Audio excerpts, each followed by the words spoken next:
여러분, 살면서 누구나 한 번쯤은 이런 경험을 해보셨을 겁니다. 정말 기분 좋은 일이 생겼을 때 심장이 쿵쾅거리고 입가에 미소가 저절로 지어지는 그런 순간 말입니다. 오랜 노력 끝에 마침내 목표를 달성했거나 예상치 못한 행운이 찾아왔을 때처럼 말입니다. 저도 가끔 작은 성공의 희열을 느끼곤 합니다. 예를 들어 어려운 프로젝트를 성공적으로 마무리했을 때나 오랫동안 배우고 싶었던 외국어 시험에 합격했을 때, 혹은 전혀 기대하지 않았던 투자에서 좋은 성과를 거두었을 때처럼 말입니다. 이런 순간이 찾아오면 우리는 본능적으로 누군가와 이 기쁨을 나누고 싶어 입이 근질거립니다. 가장 친한 친구에게 달려가 자랑하고 싶고, 가족들에게 이 소식을 전하며 함께 축하받고 싶은 마음이 드는 건 너무나 자연스러운 인간의 감정일 것입니다. 자신의 성취를 인정받고 함께 기뻐하며 공감하고 싶은 욕구는 인간이라면 누구나 가지는 기본적인 심리이니까요. 하지만 여러분, 그렇게 기쁜 마음으로 자랑했던 여러분의 작은 성공이 때로는 전혀 예상치 못한 결과를 초래할 수도 있다는 사실을 알고 계신가요? 어쩌면 여러분의 삶 속에서 경험했던 인간관계의 복잡한 갈등이나 이유 모를 소외감, 혹은 불편했던 시선들이 여러분이 무심코 내뱉은 그 사소한 성공담에서 비롯되었을지도 모릅니다. 아마 많은 분들이 이 말에 공감하며 고개를 끄덕이실 것 같습니다. 내가 잘된 일을 이야기했는데 상대방의 표정이 미묘하게 굳어지거나 겉으로는 축하한다고 말하지만 그 말 뒤에 왠지 모를 가시 돋친 냉소가 섞여 있는 것을 느꼈을 때의 그 서늘하고 불편한 기분 말입니다.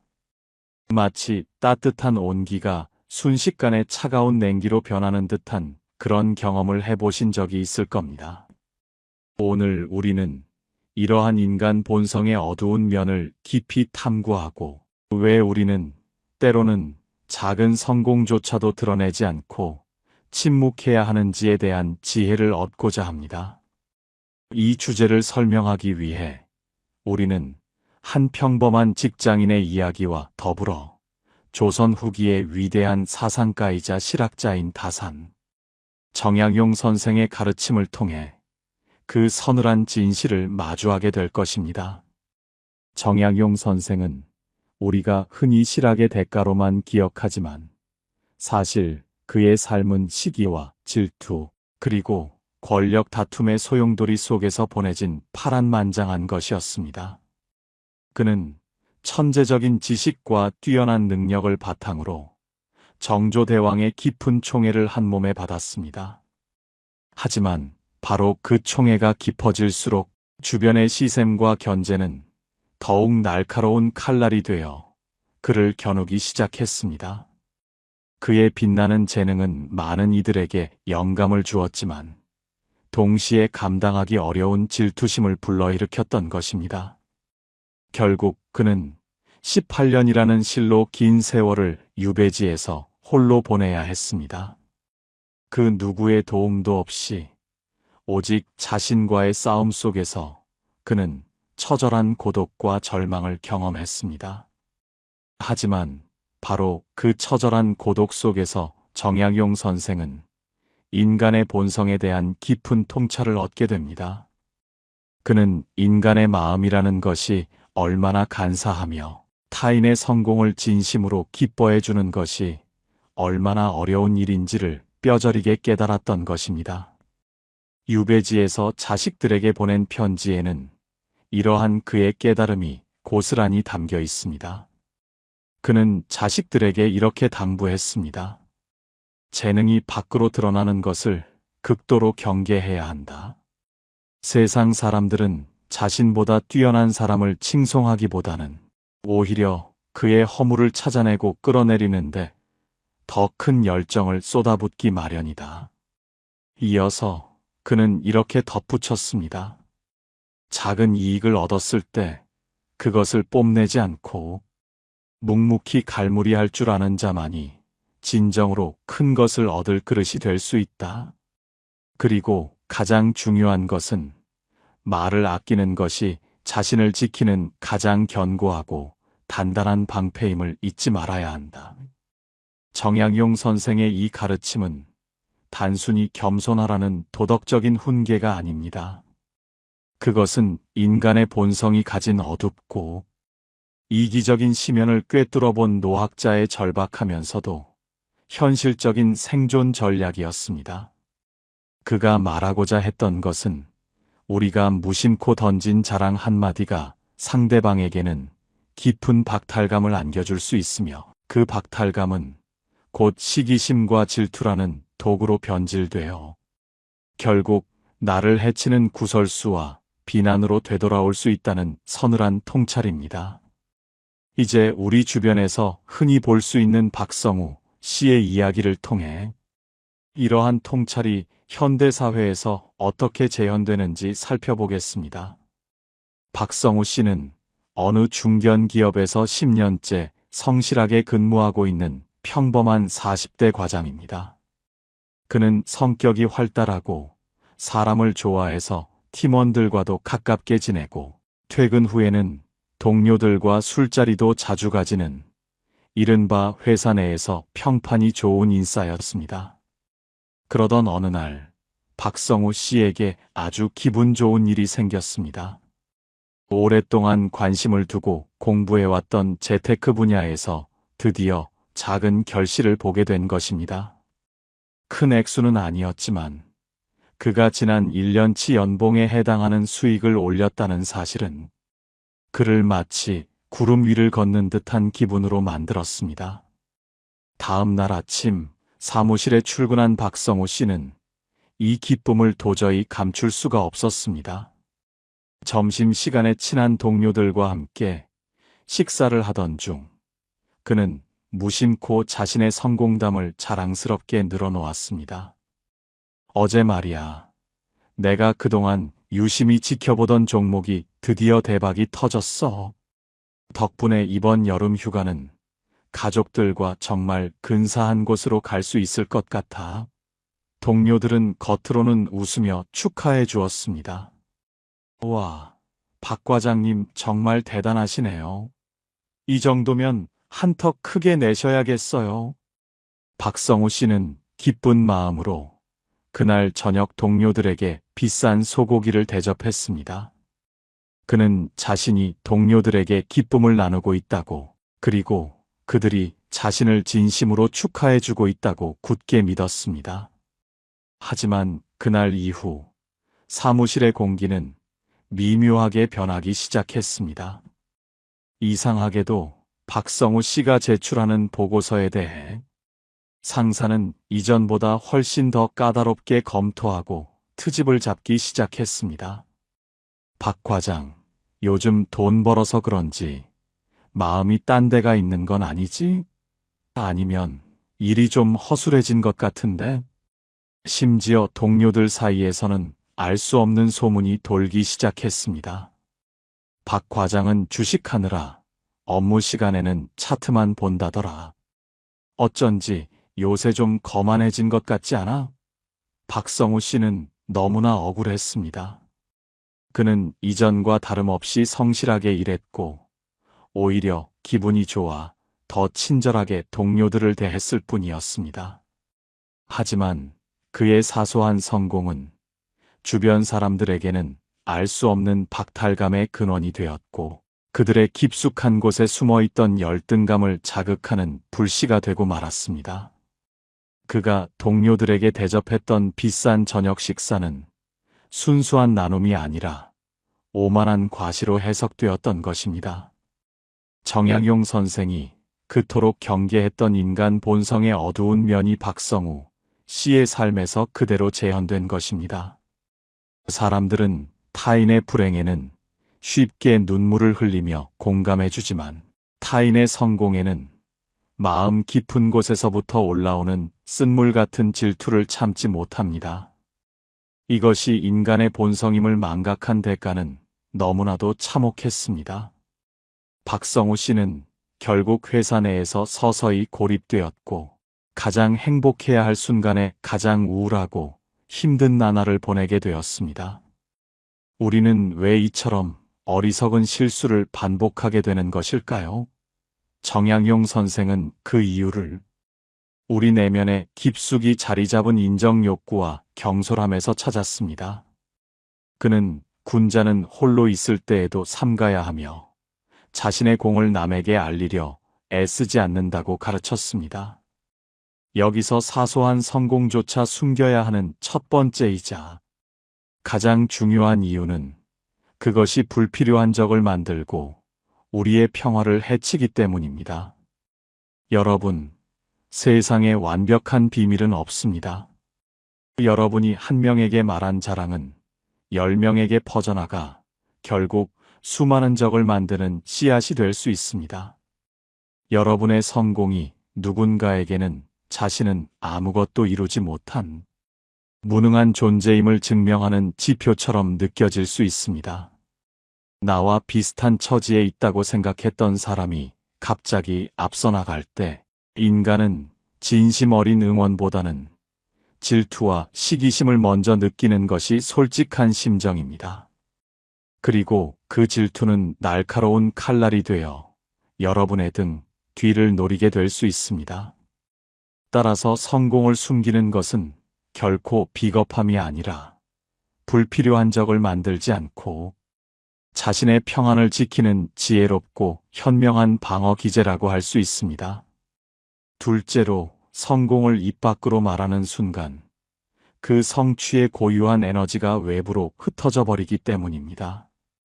정약용 선생은 내면의 충만함과 단단함을 매우 중요하게 생각했습니다. 어떤 성취를 얻었을 때 그것을 입 밖으로 내뱉는 행위는 마치 잘 익은 과실을 아직 때가 되지 않았는데 너무 일찍 따서 시장에 내놓는 것과 같습니다. 성공의 기쁨을 온전히 내 것으로 만들고 그 에너지를 내면의 힘으로 전환해야 하는데 남에게 자랑하며 박수를 받는 순간 그 소중한 에너지는 마치 허공으로 흩어지는 연기처럼 사라져버립니다. 칭찬의 달콤함에 중독되면 우리는 더 크고 본질적인 성공을 향해 나아가기보다는 단지 남에게 보여주기 위한 가짜 성취에 매달리게 되는 위험에 빠질 수 있습니다. 진정한 고수들은 자신의 힘이나 능력을 쉽게 과시하지 않습니다. 그들은 그저 묵묵히 다음 단계를 준비하고 내면의 성장을 통해 더욱 단단해질 뿐입니다. 그 침묵과 인내의 시간이 바로 여러분을 더욱 깊이 있고 견고한 사람으로 만들어줄 것입니다. 셋째로, 우리의 말은 때로는 예상치 못한 화를 부르는 통로가 되기 때문입니다. 정약용 선생은 일생 동안 입은 재앙을 불러들이는 문이요, 혀는 몸을 베는 칼이다라고 수없이 강조했습니다. 여러분이 거둔 작은 성공이 와전되어 누군가의 귀에 들어가면 그것은 곧 시샘 섞인 비난이나 험담으로 변질될 수 있습니다. 운 좋게 얻어 걸린 거지 저러다가 금방 망할걸. 노력은 하나도 안 하고 꼼수만 부려서 성공한 거라더라. 이런 악의적인 말들이 여러분의 귀에 들려올 때 여러분은 과연 평정심을 유지할 수 있겠습니까? 결국 남들의 부정적인 평가에 휘둘리게 되고 심지어는 내가 이룬 소중한 성취마저 스스로 부정하고 싶은 마음이 생길 수도 있습니다. 왜 여러분의 소중한 성과를 타인의 가볍고 무책임한 혀 위에서 춤추게 내버려 둡니까? 그것을 가장 안전하게 지키는 방법은 오직 하나, 여러분의 입술을 굳게 닫는 것뿐입니다. 그렇다면 우리는 이러한 상황에서 어떻게 행동해야 할까요? 정약용 선생이 제시하는 구체적인 실천 방안들을 여러분의 삶에 적용해 보시기 바랍니다. 첫째, 자랑하고 싶은 마음이 강하게 들 때마다 그것을 말로 내뱉는 대신 종이에 적고 서랍 속에 넣어 두십시오. 나의 성취를 오직 나만이 아는 비밀스러운 방식으로 기록하는 것만으로도 인정 욕구의 상당 부분은 해소됩니다. 누군가에게 말하고 싶어 입이 근질거릴 때 그것을 오직 나만이 아는 비밀 노트에 적어 보십시오. 그 노트가 차곡차곡 채워질수록 여러분의 내공은 더욱 깊어질 것입니다. 타인의 박수나 칭찬보다 내 스스로가 느끼는 충만함과 뿌듯함이 훨씬 더 크고 오래 지속된다는 것을 깨닫게 될 것입니다. 둘째, 남들이 여러분의 성공에 대해 질문할 때는 늘 운이 좋았다고 말하며 자신을 낮추십시오. 혹시라도 주변에서 여러분의 성공을 눈치채고 직접적으로 물어온다면 절대로 나의 노력이나 실력을 과도하게 강조하지 마십시오. 그저 겸손하게 운이 좋았습니다. 주변 분들이 많이 도와주신 덕분이지요. 라고 공을 돌리십시오. 이렇게 자신을 낮추는 행위는 상대방의 마음속에 있는 경계심을 허물고 질투의 화살이 날아올 틈을 주지 않습니다. 정약용 선생은 이를 가리켜 유능함을 숨기고 어리석음을 가장하는 지혜라고 했습니다. 내가 강하고 뛰어나다는 것을 굳이 보여주려 애쓰는 것보다 내가 타인에게 위협적이지 않은 평범한 사람이라는 것을 보여주는 것이 세상을 살아가는데 훨씬 더 유리하고 안전합니다. 셋째, 성공의 기쁨을 진정으로 나누고 싶다면 물질로 나누되 말은 덧붙이지 마십시오. 정약용 선생은 목민관으로서 백성을 긍휼히 여기는 마음을 강조했습니다. 여러분의 성공으로 얻은 결실이 있다면 그것을 조용히 주변의 어려운 사람이나 동료들을 위해 베푸십시오. 하지만 이때 가장 중요한 주의할 점이 있습니다. 내가 잘 돼서 쏘는 것이니 맛있게 먹어. 와 같은 생색을 내지 마십시오. 그저 요새 기분이 좋아서요. 또는 맛있는 게 있어서 여러분 생각이 났습니다. 라고 가볍게 건네십시오. 말없이 베푸는 행위는 진정한 덕이 되지만 생색을 내는 베풀문 오히려 원망과 불평의 씨앗이 될 수 있습니다. 사람들은 여러분의 성공담에는 냉담하게 반응하지만 이유 없는 진심 어린 친절과 베풀매는 마음을 열고 감동합니다. 여러분, 우리가 살고 있는 현대 사회는 끊임없이 자신을 드러내라고 강요합니다. 무엇을 먹었는지, 어디를 여행했는지, 어떤 작은 성취를 거뒀는지 SNS를 통해 실시간으로 알리지 않으면 마치 뒤처지는 것처럼 느껴지는 시대입니다. 하지만 정약용 선생의 지혜는 이러한 시대의 흐름에 정면으로 거스르라고 조언합니다. 모두가 소리 높여 자신을 뽐내고 과시할 때 묵묵히 침묵하며 자신의 내면을 깊이 가꾸는 사람이야말로 진정으로 강하고 흔들림 없는 사람입니다. 사소한 성공조차 숨겨야 하는 이유는 그것이 여러분 자신을 지키는 가장 안전하고 확실한 길이기 때문입니다. 폭풍우가 몰아치는 거친 들판에서 가장 먼저 꺾이는 것은 고개를 높이 든 화려한 꽃대입니다.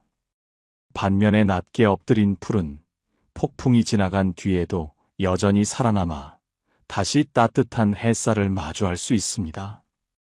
정약용 선생은 18년의 유배 생활 중에도 자신의 처지를 비관하고 원망하기보다 그 고통스러운 시간을 자신을 갈고 닦는 소중한 기회로 삼았습니다. 그는 자신의 재능을 알아주지 않는 세상을 원망하기보다 자신이 가진 지식과 지혜를 책으로 엮어 후세에 전하는 일에 집중했습니다. 그는 진정으로 알고 있었던 것입니다. 지식인의 진짜 성공은 당대의 화려한 명성이나 일시적인 총애가 아니라 세월이 흘러도 변하지 않는 영원한 가치를 남기는 것임을 말입니다. 우리의 삶도 이와 마찬가지입니다. 오늘 내가 거둔 사소한 수익, 작은 직위 상승, 혹은 소소한 칭찬에 일희일비하며 남들에게 자랑하는 것은 찰나의 쾌락에 불과합니다. 오히려 그 기쁨을 내면의 강력한 동력으로 삼아 더 크고 의미 있는 목표를 향해 끈기 있게 나아가는 지혜가 필요합니다. 여러분, 내일부터는 누군가에게 기쁜 소식을 말하고 싶을 때 잠시만 숨을 고르고 멈춰 서십시오. 그리고 스스로에게 진지하게 물어보십시오. 내가 지금 이 말을 하는 진짜 이유가 무엇인가? 진심으로 이 기쁨을 나누고 싶은 것인가? 아니면 은근히 나를 과시하고 싶은 것인가? 만약 후자라면 그 말을 삼키십시오. 삼킨 말은 여러분의 뱃속에서 귀한 걸음이 되어 여러분의 삶에서 더 크고 풍성한 열매를 맺게 해줄 것입니다. 침묵은 금이다라는 격언은 괜히 나온 것이 아닙니다. 특히 성공의 순간에 지키는 침묵은 다이아몬드보다 훨씬 값진 가치를 지닙니다. 사람들은 여러분이 얼마나 성공했는지보다 여러분이 자신들을 얼마나 편안하고 위협적이지 않게 해주는지에 더 관심이 많습니다. 자랑을 늘어놓는 사람 옆에서는 누구나 긴장하고 위축감을 느낍니다. 반면 자신의 성취를 겸손하게 숨기고 타인의 이야기에 진심으로 귀를 기울여주는 사람 곁에는 사람들이 자연스럽게 모여듭니다. 정약용 선생이 꿈꾸었던 군자의 모습은 바로 이런 것이었습니다. 자신에게는 한없이 엄격하고 타인에게는 너그러우며 자신의 빛을 감추어 타인을 돋보이게 하는 사람. 그런 사람이야말로 진정으로 주변에 긍정적인 영향력을 발휘하고 존경받을 수 있습니다. 여러분이 거둔 그 사소한 성공은 분명 소중하고 가치 있는 것입니다.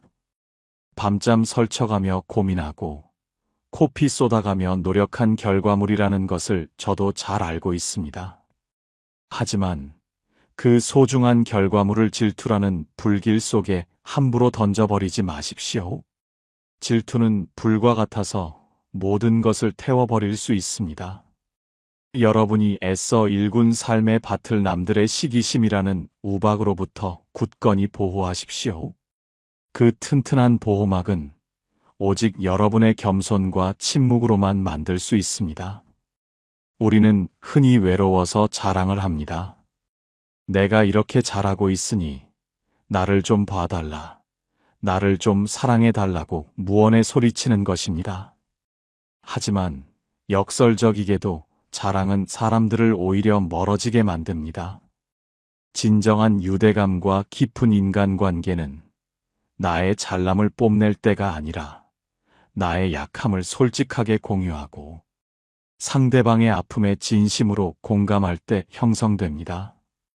정약용 선생이 유배지에서 그토록 많은 편지를 쓰며 소통했던 이들도 그의 화려했던 관직 시절의 친구들이 아니라 그의 고통을 이해해준 소박한 제자들이었습니다. 이제 여러분의 성공을 잠시 비밀로 간직해 보십시오. 오직 나만이 아는 기쁨, 나만이 아는 성취의 무게를 온전히 즐겨보십시오. 누구의 시선도 의식하지 않고 누구의 평가도 받지 않는 순수하고 진정한 성공의 기쁨 말입니다. 그것이 진정으로 여러분의 자존감을 높여주고 내면을 단단하게 만들어주는 길입니다. 남의 박수가 없어도 나는 내가 대견하다는 확신이 들 때 여러분은 비로소 타인의 시선과 평가에서 완전히 자유로워질 수 있습니다. 정약용 선생은 이렇게 말했습니다. 천하에 가장 지키기 어려운 것이 무엇인가? 그것은 바로 나 자신이다. 우리는 남의 눈에 비친 나를 지키기 위해 애쓰느라 진짜 나 자신을 잃어버릴 때가 너무나 많습니다. 성공을 숨기는 연습은 곧 나 자신을 지키는 소중한 연습입니다. 남들에게 보여지는 껍데기를 화려하게 치장하는 대신 내면의 단단한 알맹이를 키우는 일에 집중하십시오. 사소한 성공조차 입 밖에 내지 않고 묵묵히 자신의 길을 걷다 보면 어느덧 여러분은 그 누구도 흔들 수 없는 거대한 산과 같은 존재가 되어 있을 것입니다. 오늘 밤 조용히 자리에 누워 하루를 되돌아보십시오. 혹시 무심코 내뱉은 자랑은 없었는지, 나의 기쁨이 누군가에게 의도치 않게 상처가 되지는 않았는지 말입니다. 그리고 내일은 오늘보다 조금 더 무거운 입술을 가져보겠노라 진심으로 다짐해 보십시오. 그 고요함과 침묵 속에서 여러분은 이전에는 느끼지 못했던 깊은 평화와 내면의 안정감을 맛보게 될 것입니다. 성공은 드러낼 때보다 감출 때 더 은은하고 깊이 있게 빛나는 법입니다. 그 빛은 밖으로 화려하게 퍼져나가는 불꽃이 아니라 여러분의 내면을 은은하게 비추는 따뜻한 등불이 되어줄 것입니다. 정약용 선생의 지혜는 수백 년의 세월을 뛰어넘어 오늘날 우리에게도 변함없이 말합니다. 사람의 마음을 얻고 싶다면 성공을 자랑하지 말고, 나 자신을 지키고 싶다면 그 성공을 겸손하게 숨기라고 말입니다. 이 서늘하지만 따뜻한 조언을 여러분의 가슴에 깊이 새기시길 바랍니다. 여러분의 삶이 타인의 시기와 질투에서 벗어나 오직 여러분만의 진정한 성취와 행복으로 가득 차기를 진심으로 바랍니다. 침묵하십시오. 그리고 겸손하십시오. 그것이 여러분이 일군 소중한 것들을 영원히 간직하고 보호하는 유일한 길입니다. 사소한 성공조차 숨길 수 있는 용기와 지혜가 있을 때, 비로소 여러분은 더 크고 위대한 성공을 담을 수 있는 깊이 있는 그릇이 될 것입니다. 여러분의 내면이 깊어질수록 여러분의 삶은 더욱 고귀하고 품격 있게 빛날 것입니다. 그 길에 정약용 선생의 지혜가 늘 함께하기를 진심으로 기원합니다. 말을 아끼는 것은 결코 비겁함이 아니라 세상의 모진 바람과 시기심으로부터 나 자신을 지키는 가장 강력하고 현명한 무기임을 잊지 마십시오. 여러분의 성공이 진정한 결실을 맺으려면 그것이 타인의 시선이라는 거친 바람에 흔들리지 않도록 내면에 깊이 갈무리하고 숙성해야 합니다. 그 갈무리와 숙성의 시간들이 차곡차곡 쌓여 여러분의 인생이라는 거대하고 아름다운 숲을 이루게 될 것입니다. 그 숲 안에서 여러분은 가장 안전하고 가장 평온하며 가장 풍요로운 성공의 기쁨을 온전히 누리시기를 바랍니다. 감사합니다.